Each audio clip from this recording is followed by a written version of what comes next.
Hello, I'm Ajay, and I'm going to talk about the two companies, Harley-Davidson and Suzuki.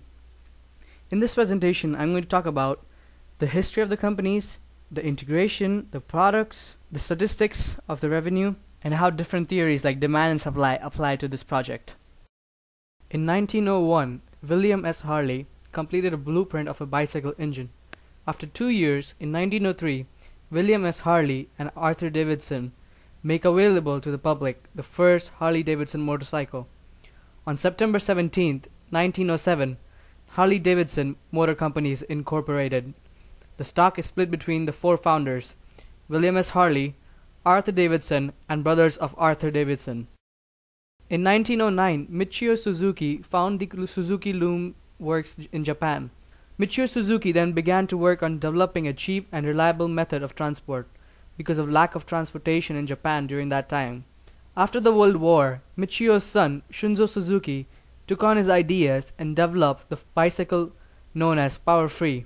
After 2 years, Suzuki Loom Manufacturing Company became Suzuki Motor Co. Limited. Harley-Davidson Incorporated manufactures custom-made heavyweight cruisers and touring motorcycles. It also produces apparels which go with its motorcycles. Harley-Davidson is sold in many parts of the world. For example, Harley-Davidson has a manufacturing facility in Australia. Suzuki manufactures many types of products such as motorcycles, automobiles, boats, motorized wheelchairs, electronic scooters, and industrial equipment. It sells in 187 countries worldwide. Harley-Davidson and Suzuki have forward vertical integration because it has its own distributors. But there is no backward vertical integration because they do not get their own raw materials. Harley-Davidson features horizontal integration.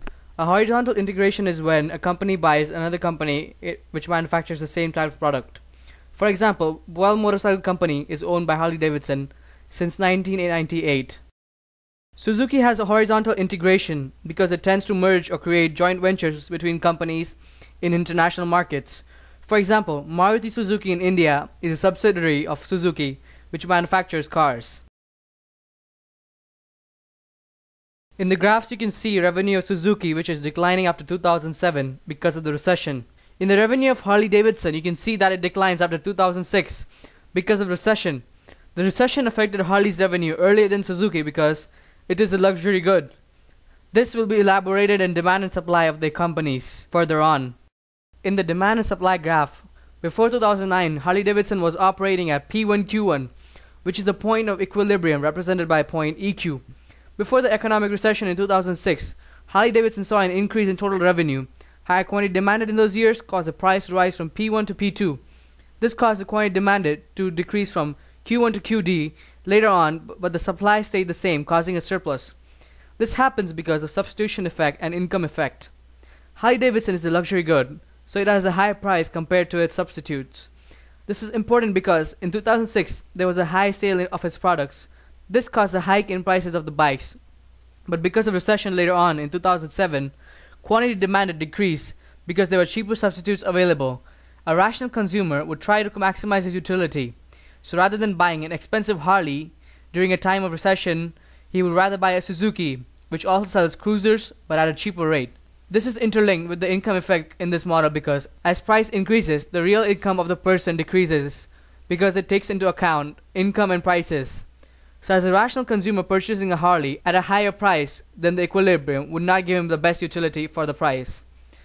This is in relation to the recession because people lost money during the recession and there is always the risk of losing their job, so they tend to spend less. This causes a decrease in quantity demanded. In the long run, the invisible hand would push the price back down to EQ because Harley-Davidson would probably try to decrease the price of bikes and offer discounts on bikes because they have a surplus product, and being a luxury good, people are ready to pay high prices. But this might start happening again once the recession ends. As you can see in the demand curve of Suzuki, this is the normal sloping demand curve of Suzuki. It is a normal sloping because Suzuki is not a given, Veblen, nor future expectation good. Harley-Davidson, being a luxury item, is a Veblen good, so it does not follow the law of demand. Prior to the recession, demand for Suzuki products was at point AQD. Suzuki, being a cheaper substitute of Harley, caused a decrease in quantity demanded of Harley. But the recession caused Suzuki to lower the price because people were delaying in buying the product. By changing to P1QD1, quantity demanded increases so they can get rid of the surplus. In the price elasticity of Harley-Davidson and Suzuki, as you can see in the graph, it states that when there is a slight change in price of Harley-Davidson or Suzuki bike, there is a very high change in quantity demanded. If the price moves from P to P1, then quantity demanded will move on the line from A to B. This shows that both the products are very elastic. We know this because they both have high price, lot of substitutes, and people can delay buying the product because they are a want and not a necessity. Also, Harley is a luxury good. This shows that if there's a slight change in price, then it will affect the quantity demand a lot because there are other cheaper substitutes for these items. This analysis of these companies suggests that these brands are both at the same competitive level. But while one offers luxury goods, the other one supplies affordable items for the people. This research shows that during a recession, there is more demand for cheaper substitutes than luxury brands because people are rational consumers and they're looking for ways to get the best utility possible.